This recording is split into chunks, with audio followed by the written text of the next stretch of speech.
Hey, y'all, we're the Good Doctors of Abbey Research. I am Dr. Kristen. And I'm Dr. Erin.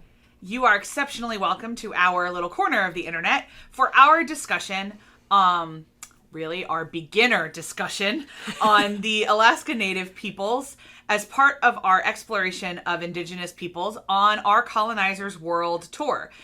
There's lots of other cultures and countries that we've explored, so hit the playlist if you're curious about where else we've been. But this week, we are in Alaska. And this is our standard disclaimer. We are not Alaska Native people. We are not Native people of anything, to be completely honest. And we come into these discussions with a spirit of curiosity and respect, and always doing our best. We are sure we are going to screw things up. The internet, while a treasure trove, is also full of landmines. So if we have made a grievous error, we ask about your people group.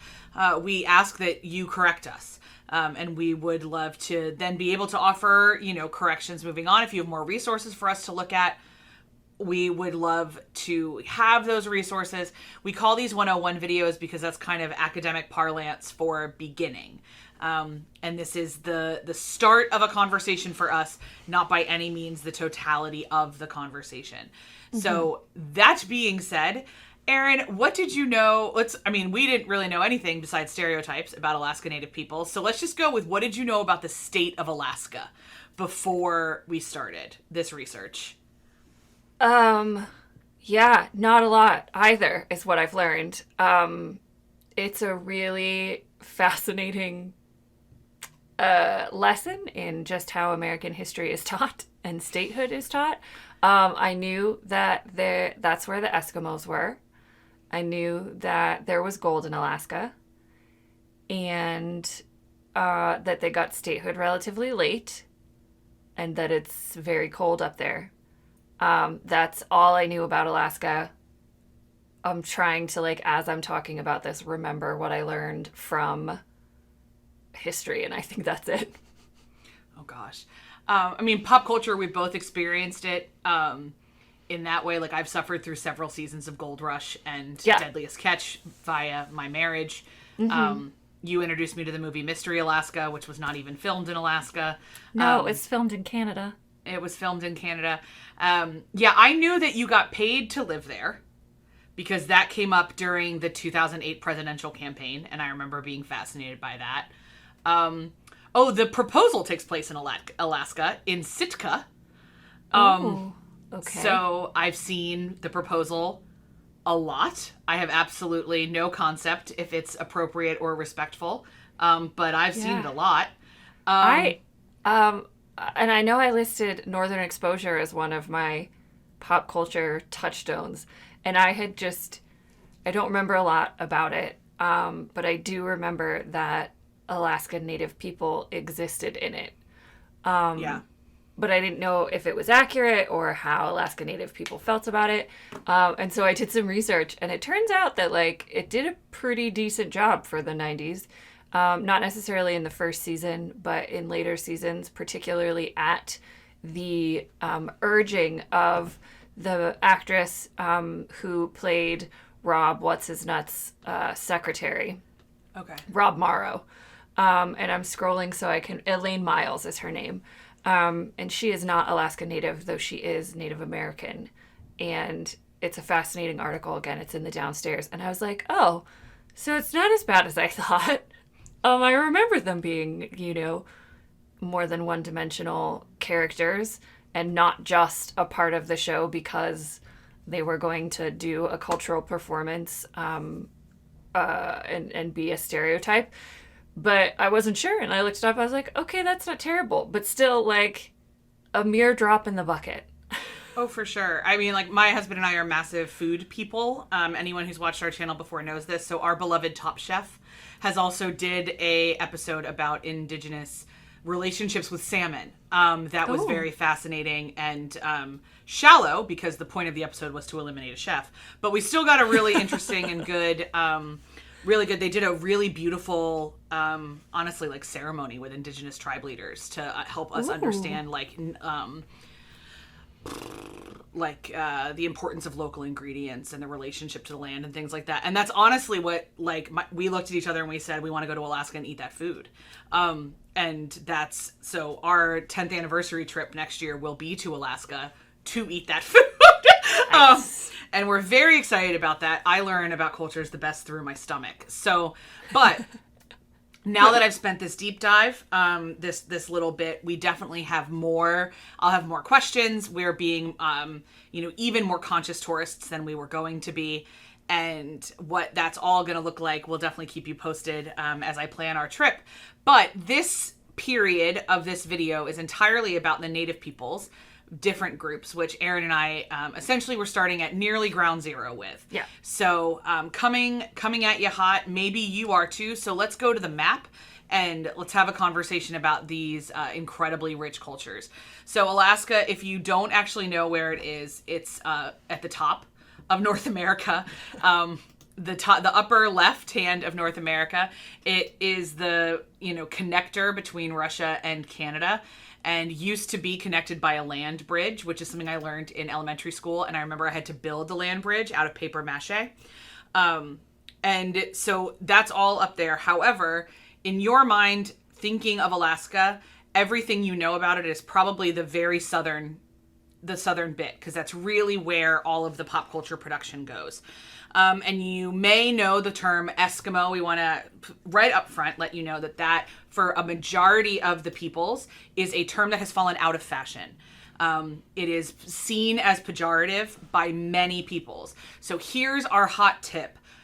See how someone refers to themselves, whether it be Alaska Native or Inuit or their individual tribe name or Eskimo, and then mirror that. And if you don't know, start with Alaska Native. That's our hot tip. So break it down. There's 11 distinct cultures among this incredible group. The Eyak, the Tlingit, the Haida, the Tsimshian peoples are all in the southeast. The Anupiat and the St. Lawrence Island Yupik, they live in the north and northwest parts of Alaska.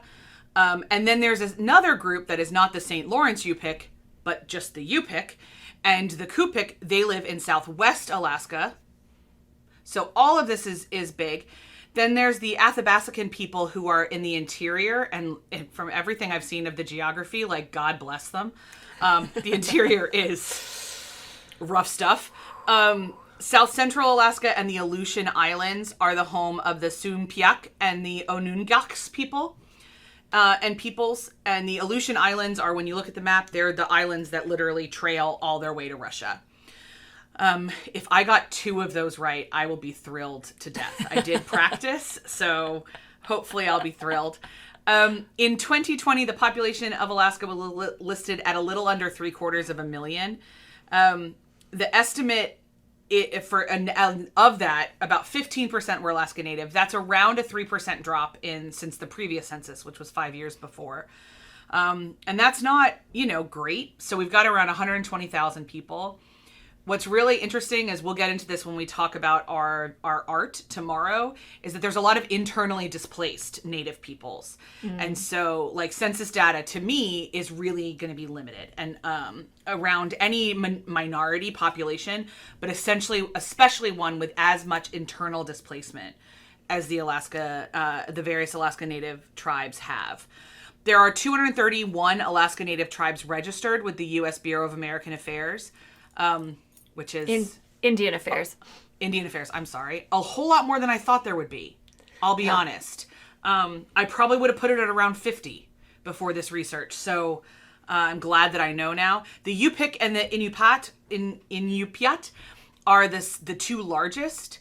And they are, again, it's so hard to get the accurate numbers unless you're talking to the record keepers of the individual tribes and villages. They know how many people they've got, but I'm not entirely sure how many times government officials are having those honest conversations, or if they're just doing tracing birth records, which isn't always helpful. But the large majority of Alaska Natives do live in rural areas. And if you consume any art, even YouTube videos in our downstairs, you'll learn that a lot of these villages and groupings of people are only accessible by plane. or fishing boat, depending on the time of year. Languages wise, and I talked about the internal displacement, and that's largely because they leave trying to get educational or job opportunities, and then sometimes don't have ways to come home because they've fallen into houselessness or substance abuse matters. And so that's a huge problem that we'll talk about with our art. Languages, there are 20 language groups, which is wild and beautiful. So there's more than 50 dialects, though, among the 20 language groups. So, wow. Really, really appreciate that. I want to read a quote that Aaron found from Lawrence Kaplan, who is with the Alaska Native Language Center at the University of Alaska Fairbanks. Although the name Eskimo is commonly used in Alaska to refer to all Inuit people, it's considered derogatory in many other places because it was given by non-Inuit people and is said to mean eater of raw meat.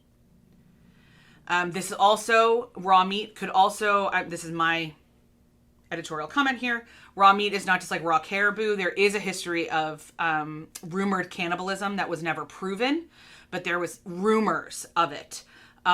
And so that was a huge stereotype when the Russians in particular came over and were the first conquerors. So that's, I'll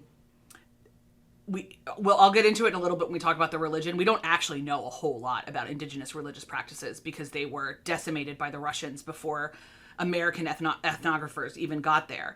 But we do have rumors of it, and no evidence it was ever part of anyone's practice. So it could be extra derogatory spiritually as well. Yeah. Sorry, go ahead. No, I was just going to say, like, even in some of the videos that I watched, people referred to themselves as Eskimos.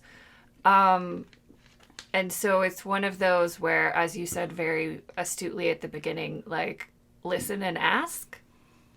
But understand that it was a description given by non-Inuit people to Anupiat and Yupik people, and that has a lot of negative historical connotations, and it's not something we should be using casually to describe the collective of Alaska Native peoples, which it's often used to. Any Native person in Alaska is often just called an Eskimo, and that is not at all the case. So we're grateful for Lawrence Kaplan's explanation.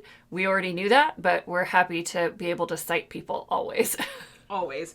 And I'll say, too, they bring up that there's different usage for the same tribal peoples between America and Canada. And my friends who live in British Columbia have been taught to literally never use Eskimo. And so sometimes their children are very confused when they meet people and say, I am an Eskimo. So it's complicated on both sides of all sides of the border. But if you are watching this and you are Canadian and you're like, I'm sorry, we're not supposed to say that at all, know that's it was fascinating to us. However people identify themselves and call us. We saw this too when we were doing research in Brazil. The amount of people that call themselves something that we as not them would probably say, oh, you're not that. Yeah. And this is, again, why census data is helpful but fraudulent at times. So, but speaking of census data, this is going to be my thing with Alaska forever, is that I just don't think numbers are as helpful as stories. So could you tell us a little bit about the kind of ethnic and indigenous groupings that you found in our research? Yeah. So this is a portion of the talk where we're going to have visual aids as well, because there's some fantastic resources out there, especially by the Alaska Native Language Center. I knew I had it in there. So there are, as you know, there are 11 Alaska Native cultural groups. As Kristen said at the beginning, those seem like based on geographical location. There's over 200 tribes, 13 regional corporations, and 200 village corporations. And that might seem a weird or uncommon word to use, but Kristen's going to explain later why Alaska Natives have this unique relationship with the U.S. federal government and capitalism, and it's a whole thing that we had no idea. In general, there are 5 groupings of Alaska Native peoples that are categorized into 11 cultural groups. And so right now you're looking at the map of Indigenous peoples and languages of Alaska, which I found really, really helpful for understanding the breakup and also the connection to Canada in some areas.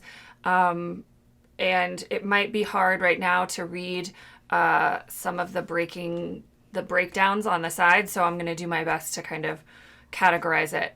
So by region, we have the Anupiat and St. Lawrence Island Yupik. So you'll see them up in the top in the light blue. And then we have the and they're in the Arctic region. So the Anupiat would be the kind of related to the Inuit peoples of the Arctic, which is Inuit is the word we have for Indigenous peoples in the Arctic region that goes into Canada. So in Alaska, they're Inupiat. And then we have the Athabascan in the south central and interior Alaska. And so this is where we have all these like red and orange and purple language groups. Gwich'in is the largest, I believe, language group within that. But you have all those little other language groups as well. And then we have the Yupik and the Yupik, so in the dark blue over there on the side, in the southwest. And then the Supiak and the Aleutian and the Unankak in the kind of the Aleutian Islands area in southwest. And then we have the Iyak, the Haida, and the Tsimshian and the Tlingit in the what's called the Inside Passage. So you can see the Haida and the Tsimshian there on the far side of the map. And the Inside Passage is what sort of connects Alaska to the United States, but there's a whole chunk that's just Canada in between the two. So the Anupiat and the St. Lawrence Island Yupik people call themselves the real people, and their homeland is in the northern and northwestern Arctic region. They largely subsist on what the land provides and still hunt whales, seals, and walrus and other large animals. And there's a couple articles in the downstairs talking about their traditional hunting practices. A lot of these groups, a lot of the villages and the corporations would have hunting rights and contracts agreed upon with the U.S. government, with the Alaska government, so that they can still continue these traditional practices. The Anupiat and the St. Lawrence Island Yupik people share similar subsistence patterns, home construction methods, and tools. The St. Lawrence Island Yupiks speak Siberian Yupik. Again, that's proximity to Siberia, which is different from the languages spoken by the Yupik and the Yupik peoples in southwest Alaska. So it's an amazing, as Kristen said, distinction of sociolinguistics. But when you really learn more about the geography of Alaska, it makes a lot more sense why you would have distinct people groups and language groups. The Yupik and Yupik Alaska Native peoples are the genuine people and are named for the dialects of the languages they speak. They rely, again, on subsistence lifestyle of hunting, fishing, and gathering local foods.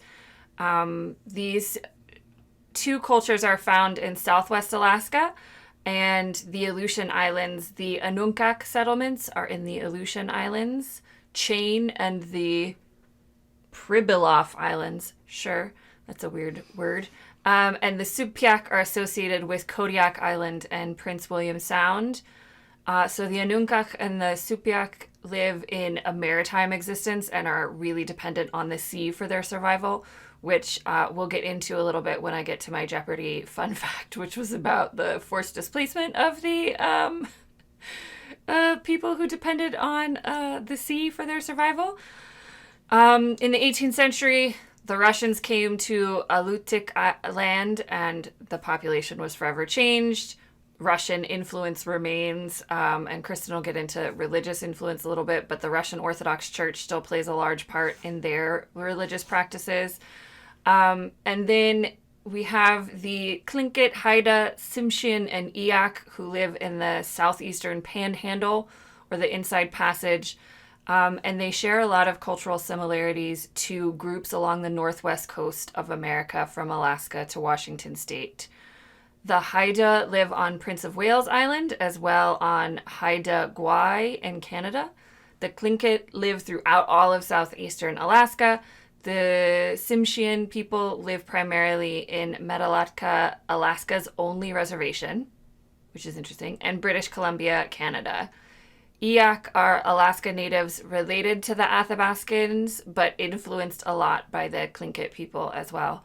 And apparently the cultural representation in Northern Exposure were Tlingit people and traditions based on where Northern Exposure was taking place. We have a lot of cultural practices of intricate weaving techniques, baskets and cooking to storage, ceremonial robes, floor mats, and carving, especially in the inside passage area, carving on totems and canoes and ceremonial objects. So a real, it's fascinating collection of humans where they have a lot of common bonds in terms of how they have relationship with each other and with the land, but a lot of cultural distinctions based on where they are on the land and then how they've interacted post-contact with first the Russians and then the Americans and their proximity to water and mountains and other parts of colonized North America, all kind of create these different ethnic and indigenous groups. So I will hand over to you for the fascinating discussion of religious or spiritual practices in Alaska, because that is your bag. And I know you were like, wait till you hear what I learned. What I learned was really sad, actually. And it was the most, I was the most grieved by studying this than any other group that we've studied, because so much has been lost. And, you know, there's, in a lot of the other cultures that we've talked about, it was lost, but there was writings of some fashion or institutional memory. And so people could still, but that's not apparently the case in a lot of communities in Alaska. So I should say too, that a lot of the really good research around this is not being shared with the general public. I found so many things behind academic paywalls. Which is my own, we could soapbox about that forever. So even like Indigenous like websites didn't have as much as it appears the University of Alaska has. And so it's hard to know this for sure. My other caveat is that I have a feeling that by the time, a lot of ethnographers were interested in tribes that were not the Tlingit and the Yupik and the easily accessible ones, there was a lot of like, we don't trust white people vibes. So like there might still be a ton of institutional and tribal memory that outsiders don't have access to, which is fine. But I didn't even see that suppositioned or referenced or anything. Yeah. And I have seen that in some of the other cultures, like, hey, they have all these practices that we are not allowed to be privy to. Cool. Right. So the only mention is that several of the tribes, and I did not get a list of which tribes, this comment was just several of the tribes, believe that if you talk about a spiritual practice, it makes it invalid. That's a big part of the ceremonies. If you share about the ceremonies, it invalidates the purity you received at the ceremonies. And that is slightly unique. Slightly more unique, because several of others are like, you can't say it to outsiders. It appears these folks are even like, you can't say it to like your own family. Like you can't talk about the experience to anyone. So it does make it a little bit more hard to research and things like that. So all of those caveats aside, basically what we do know is that every tribe in Alaska practiced some form of pantheistic animism. This does not mean that they worshipped animals. It means that they understood that there is spirit. The spirit that is within humans can also exist in other creatures in the way that means we are connected. We are connected to fish and to land and to animals, and deity made all of us to connect with that. The problem is, by the time the Russians got there and obliterated everything, like, you think that Western Christians were terrible about getting rid of indigenous faiths because of Russian Orthodoxy's real fear of evil, and I'm using air quotes here. Their obliteration was wholehearted. And there isn't really even a whole lot of syncretism that we see in some other places. So a lot of the Aleutian Islands lost everything first. And then it just kind of kept spreading. We have the Russians had domination in terms of colonization for around 50 years, which is a pretty damn long time.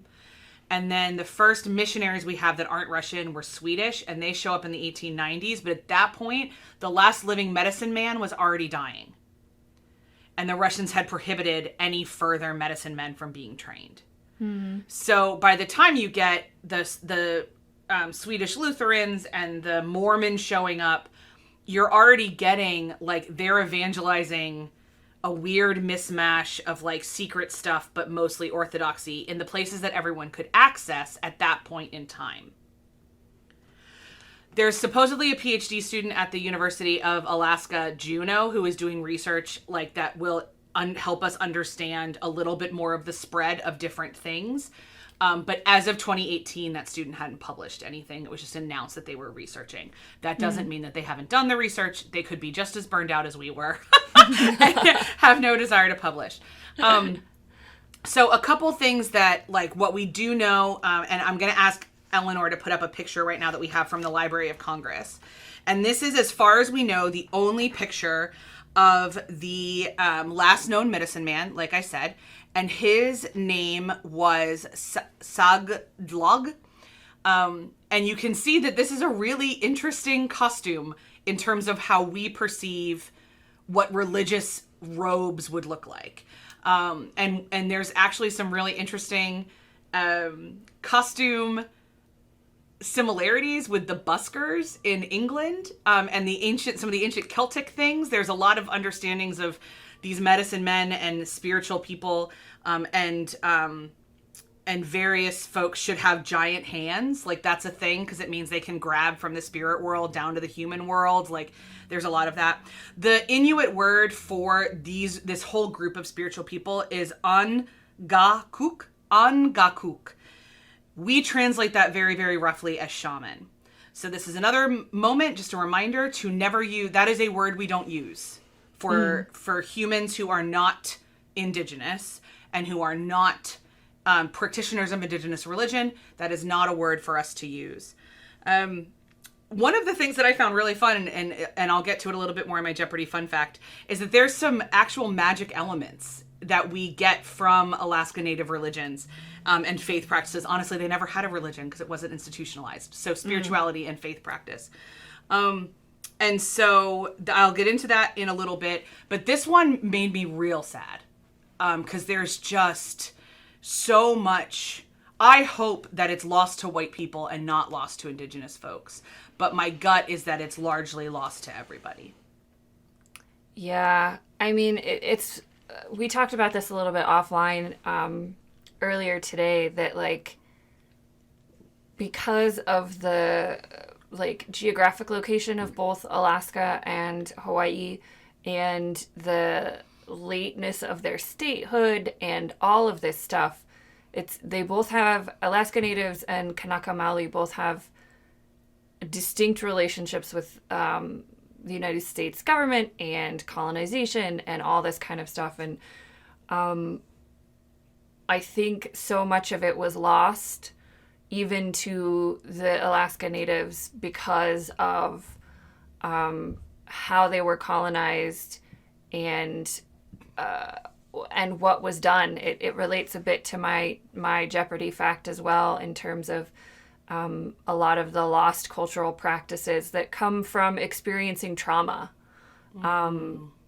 Both when those cultural practices are taken away from you, in actions of cultural genocide, when there's forced assimilation, and the forced stopping of those cultural practices, but also I think for other generations it can be so traumatic to associate with those cultural practices that I think quite sadly they're often even lost to the Indigenous groups,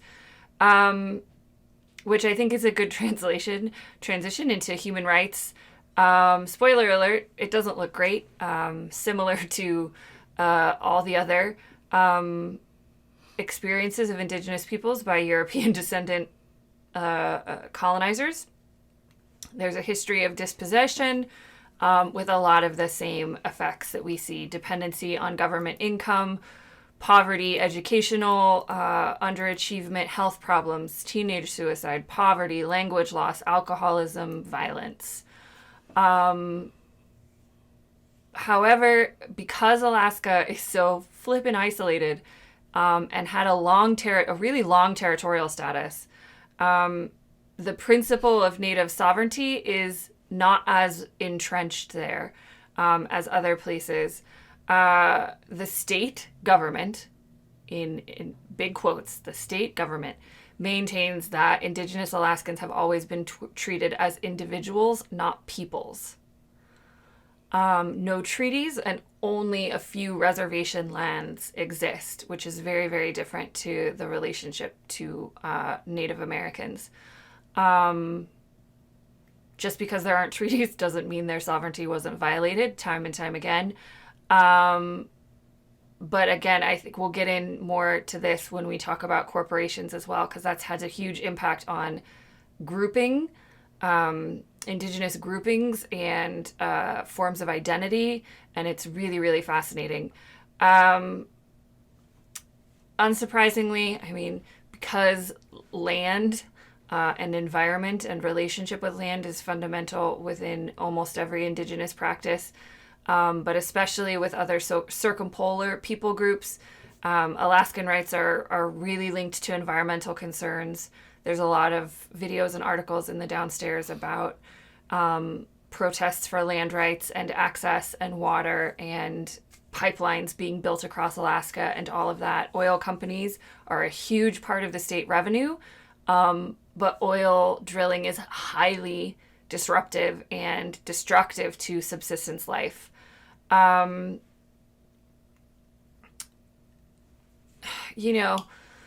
We'll get into more of these kind of demographic markers, I think, tomorrow when we talk about the piece of art that we're looking at. But very similarly, I think, to Native American and Indigenous peoples in the rest of North America, you see a lot, particularly in rural areas, high levels of substance abuse, mental illness, mental health issues, suicide, underemployment, undereducation, all of those things that happen when you are in an oppressed and under-resourced group and area. They're disproportionately represented in state incarceration. While they're about 15% of Alaska residents, they're around 36% of its prison population.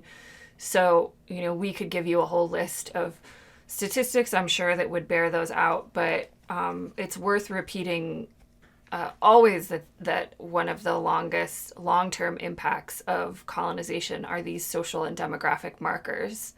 When you force Indigenous people to exist in a system that was not their design. So speaking of colonizers, we'll go back to the 18th century, where the time of contact is generally recorded around 1741.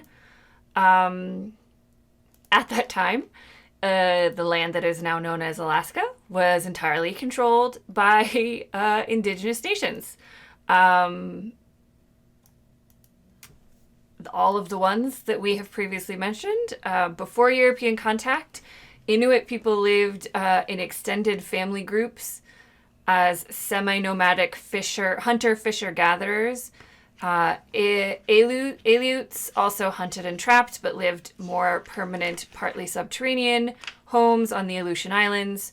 They had large permanent settlements and trade networks. The first Europeans to land in Alaska were Russian explorers. And as we said, they had a rather lengthy Russian occupation from around 1741 to 1867 when it was sold to the United States. The U.S., as we were wont to do, imposed restrictions on Indigenous Alaskans' educations, spiritual practices, voting rights, just because. Alaska became the 49th and largest U.S. state in 1959, same time as Hawaii. In 1966, the Alaska Federation of Natives was formed, and they filed land claims covering the entire state. So fair dues to the AFN for just being like, hi, this is our land. All ours. All ours. Thanks so much. We'll take it back whenever you fancy. The membership in the AFN includes 151 federally recognized tribes, 134 village corporations, 12 regional corporations, and 12 regional nonprofit and tribal consortiums. That is not all, which is why I read out those numbers. The AFN does not represent the entirety of Alaska Natives, but that's pretty much the majority of it. And oil was discovered in Alaska in 1868. Bless. And in 1971, the U.S. Congress passed the Alaska Native Claims Settlement Act, also known as ANSCA. You'll see the lovely Eleanor has put here a map of the ANSCA corporation boundaries and where they fall on the Alaska native languages. They're like transposed on top of each other, so you can see where these corporation boundaries are, and Dr. Kristen's gonna get to them in a moment. ANSCA extinguished Indigenous titles and created 13 for-profit regional corporations and 200 for-profit village corporations to administer this award. And the corporate shares were granted exclusively to Indigenous Alaskans born before December 1971. Kristen, what else do we need to know to understand how these corporations exist? Well, you need to know that the Alaska pipeline was built in 1968. So the ANSCA is a response to the Transatlantic Alaska pipeline, and Indigenous folks in Alaska going, hi, could we have some of that cash? And Congress went, you know what? Yeah. And fair dues to Congress in 1971. I'm shocked anyone said yes. So okay. The best way to figure it out then was to create, in their mind, corporations that could then get these profits from the pipeline and make sure they go to tribal protections. It's one of the reasons that they're broken out the way that they are. This is one of those things that I think the people around the table in 1971 honestly had the best of intentions. And there was, I don't know who was there, but some of the original stuff, and I think back to the way the world worked in 1971, this was all pretty benevolent. They should have just flat out given them all the profits, but that was never going to happen. So as it goes, this is pretty good. Here's where a couple problems come in. With the way that they've done those shares, you cannot sell them. That's awesome. Except it means that there's no cash value. And so they become privately held companies in a way that then means that it's very difficult for people to make money individually. Mm-hmm. So what they could do is they get cash dividends, but you only get dividends if your company is making a profit. So for example, I am partial owner of a privately held company. Our shares do have cash value because I could sell them if I want to. What we did instead was not say that we couldn't sell the shares. We just said that everybody has to agree who the shares go to. So that way, the shares still have cash value, and we can keep them in the family.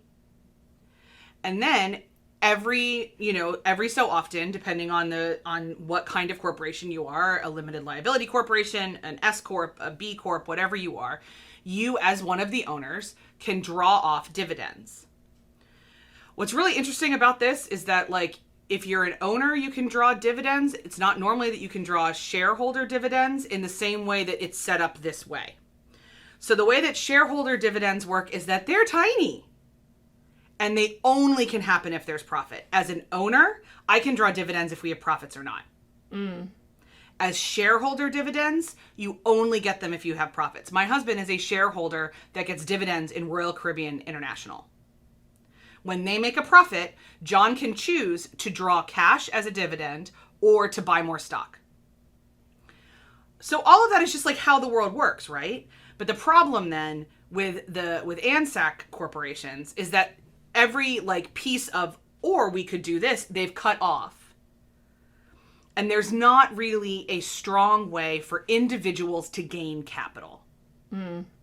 Nor is there a great way for individuals to make sure that they're making enough of a profit. Also, by tying cultural identity to profit making, which I don't think they meant to explicitly, but they did, they've commodified Alaska Native identity in a similar way to like allowing them to open casinos in the Northeast. Like, it isn't actually that different in the commodification of identity.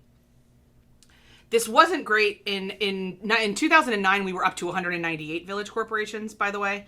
And in 1986, they did find, Congress allowed them to finally work with the Small Business Association, which they weren't allowed to do before 1986, which is mind-boggling to me. So all of that's great. But in 2009, they were super in the news because, God bless Claire McCaskill, who at the time was a Democratic senator from Missouri. She did an investigation. She, after reading an investigation by the Washington Post, realized that there was significant issues with this program. Yeah. And so she passed through some changes, especially because what they found out that was the real issue is that some of these corporations were getting major federal contracts and in no way, shape, or form passing on the profits to all of the shareholders. They were doing some really legal but shady, semi-legal but shady accounting. And the reason they all got shares is they're all supposed to have votes, but because it's not a traded company, shareholder meetings look different. And like, it's all kind of messy. They created this entirely own category of business. Yeah. That I think if the oil embargo had not happened, to be completely honest, ANSCA would look different now. But when the oil embargo happened, the ANSCA corporations were just given carte blanche to exploit the living crap out of what the power they had access to when we cut off the oil from Iran. So it was still a baby concept. And then you had the oil embargo. And I think after that, it just went nuts. And then it was Alaska. So no one paid attention again until the Washington Post in 2008. Yeah. And I think for me, one of the things that was really difficult to wrap my head around was this, like, the deadline of that you had to have been born before December 18th, 1971 to have shares. Yeah. And there's a whole movement of people trying to get shareholder access for what they call afterborns. Yeah. With people like born after that day in 1971. Because, family members die, they move away, like whatever. And there's still people who are Alaska Natives. And just that don't have access to shares. And I was like, y'all didn't think this through. Y'all just wanted the oil. Like, and it is like fair dues for, not just taking it, I guess, and giving them money. But it's a really, really complicated situation. That didn't need to be. Like, this overlapping of like corporation and ethnic identity is really, like, it's really hard for them to separate the two now. And I was just like, it totally blew my mind. I had no idea that this like really, really distinct relationship existed between capitalism, the U.S. government, the Alaskan government, and Alaska Natives. No, I mean, it's certainly something as well that because it is entirely, like, the only reason I knew about it is that we have some tapping into the oil and gas industry, and we sell to some of these native corporations, because we make some products that help maintain pipelines so that people stay safe. But I didn't, and so I knew they were privately held, but like they're not privately held at the same time in a really weird way. And I'll say from an ethical perspective, it really, really, from a business ethics like SEC, they are not subject to oversight of the SEC. And that really bothers me, because then that means that there is actually nowhere to take your complaints if there's a problem with anything. It's why it took a Washington Post expose to get anything done, because they're not, they exempted the ANCs from proxy rules of the SEC because Congress figured that once the companies became financially viable, the shares could become tradable. However, in 1988, they amended the act so that the stock restrictions would continue. So, like, in 1988, then they should have handed it over to the SEC. Like, okay, we're going to keep the stock restrictions, so now we're going to hand it over to the SEC. So in 1971, they were like, hey, in 20 years, they're going to be able to do it themselves. And then they'll be under the SEC. But this kind of, like, it's totally privately held, at the same time not privately held, and yet not accountable to anybody, is a real issue. And it's just, and also not all of them are required to submit any sort of fiduciary statements to anyone. Like, if they make under a certain threshold, and honestly, again, in 1971, I think the world just went, oh, they have oil. They'll all be making $1 million of assets in 20 years. Right. And so they didn't set up any safeguards to, like, well, what if they don't make $1 million in assets? Well, I mean, the law, all the other existing laws they fall under say they don't have to report anything to anybody. Wow. And so some of them have to report to the state government of Alaska. Some of them don't. Some of them have to report to their own banks. Some of them somehow don't, because they use like credit unions that don't require the same level of fiduciary stuff. Like, from an investing perspective, they're a terrible investment. And from a business ethics perspective, they appear to be a violation of basic small business setup ethics. Wow. Yeah. Like we keep saying, there's always a direct correlation between colonization and the continued colonization and impact of colonization on Indigenous people groups. But this one is This one's really wild. It's really wild. And then we didn't even get into the Discovery Channel exploitation of Alaska, which is a whole other conversation that we could have another time with my husband, which would be entertaining. Would be good. But what that kind of means and what that looks like, and some of the laws of the ANCs heavily regulate how tourism money can flow into these people, and it doesn't appear like this isn't a call to action and we're like, hey, write your congressman, because these aren't going anywhere. Like, also, no one knows how better to do. There isn't another proposal on the table, but I would really love them to be under the oversight of the SEC, just because I think everything should be under the oversight of the SEC, so you at least have somewhere to send an email to if someone's shady that isn't the Washington Post. My goodness. All right. I believe we shall put a pin in ANSCA for the time being. We may revisit it again, especially if it crops up in the news. We are often updating our Colonizers World Tour in our empathy exercises. And we will now go to the Jeopardy fact portion at the end of our video. Mine is a story that I would like to tell. So would you please tell your fact first, and then I will tell my story. Oh, sure. Mine is that there's a lot of theories that we get ventriloquism and sleight of hand magic tricks from Alaska Native religions. That's so cool. This is why we have Jeopardy facts. It's also possible that they have they're also from buskers and some other of these kind of like bush native religions. But ventriloquism was a huge part of the spiritual practice, because it was how they could help people understand that the gods were speaking through animals and other humans and inanimate objects. So did I think that ventriloquism ever had a spiritual connotation ever? I did not. So there you go. Jeopardy fun fact. It's a good one. It's a doozy. Mine is also a doozy, and similar to my research interests. It's about forced incarceration of people. So this was a crazy story that actually was not surprising at all once I started reading it. But when it came across me while I was researching it, I was like, I'm sorry, we did what?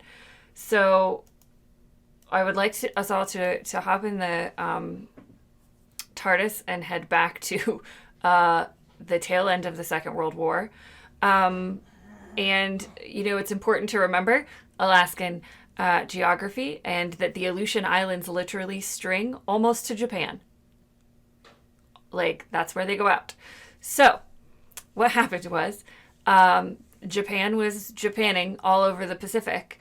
And they Japanned in Dutch Harbor, which is in the Aleutian Islands. And the Japanese actually occupied the islands of Kiska and Attu, which were the westernmost islands. And so our response to that was to forcibly relocate and intern 881 Unangak people from 9 different Aleutian Island villages during the rest and through the end, way past the end of the war. We still kept them in these internment camps. A third of their population died in those camps because they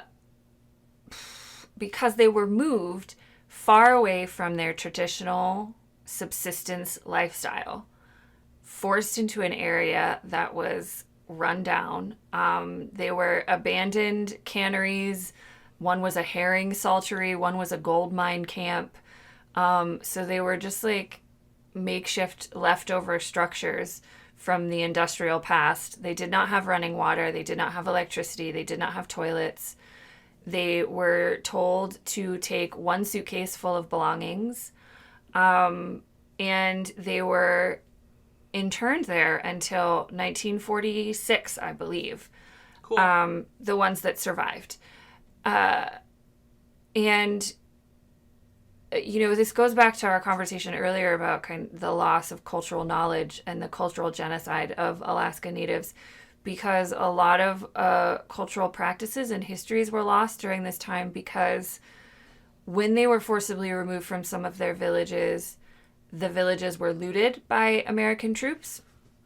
Okay, yeah, of course they would have been. Yeah. Stealing a lot of their cultural artifacts, ceremonial dress, etc. But some of them were also burned in a scorched earth policy, believing that we wouldn't want the Japanese to be able to utilize their housing.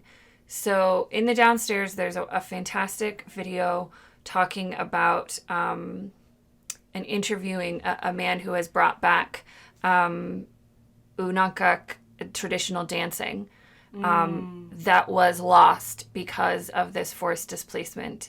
It's a fantastic video by Matika Wilbur, who is a Swinomish and Tulalip human who does lots of things. She's on the All My Relations podcast. She's also a documentarian of Indigenous peoples around North America. So I really, really encourage you to watch that. It's a very well encapsulated telling of the story, and brings about this conversation of the relationship to trauma and the loss of cultural practices. It took 40 years for the federal government's Commission on Wartime Relocation and Internment of Civilians to investigate the treatment, 40 years to investigate the treatment of Unangak people, and the government formally apologized in 1988 and offered some reparations. But as we are students of intergenerational trauma, and we always bring it up whenever we talk about any Indigenous people group when we're doing a Colonizers World Tour, that's a whole lot of trauma. Mm-hmm. that happened, and then to have statehood happen. Like, I can't, how you square that circle. And then you had Alaska Natives taken and put in forced assimilation residential schools. Like, trauma upon trauma upon trauma. But yeah, interning, not quite U.S. citizens at the time, but sovereign people with their own human rights. Under the guise of protection, which is different to how we interned Japanese Americans who were actually civilians and citizens of the United States, who we interned because they were Japanese. Yeah. So we did this to protect the Unangak people, but instead desecrated their land and traditions, killed a third of their population, and didn't apologize for 50 years. Sounds super on brand, to be honest. Sounds like peak American government operation standings. Like, yeah. Whew. So this is our longest Colonizers World Tour video we've ever done.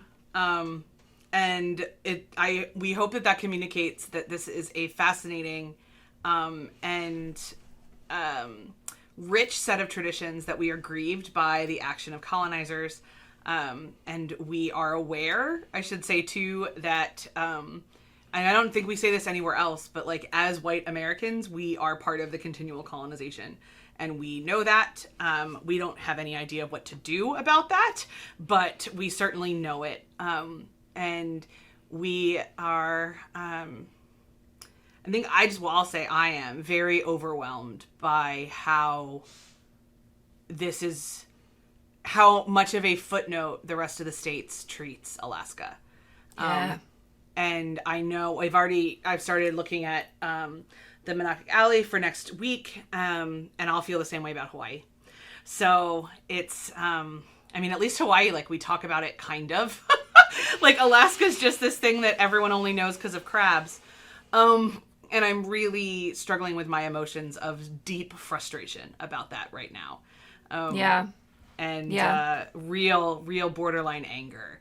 So I've added a couple Alaska things to my Google alerts, and I'm certainly looking forward to keeping in touch with academically and informationally with the incredible people that we met throughout the art and the videos that we watched for this time. And speaking of the art, please join us tomorrow or next in the playlist for a super fun documentary that is so hopeful and it touches on terrible things because it's a documentary and that's what they do. But it's a great encapsulation of the power of the human spirit, of a human just saying, here's a problem and I can fix it. Yeah. And his particular tribal and spiritual onus to do that is so distinctly Alaskan that I'm really, really grateful that we got a chance to watch this. So join us for that. See you guys tomorrow.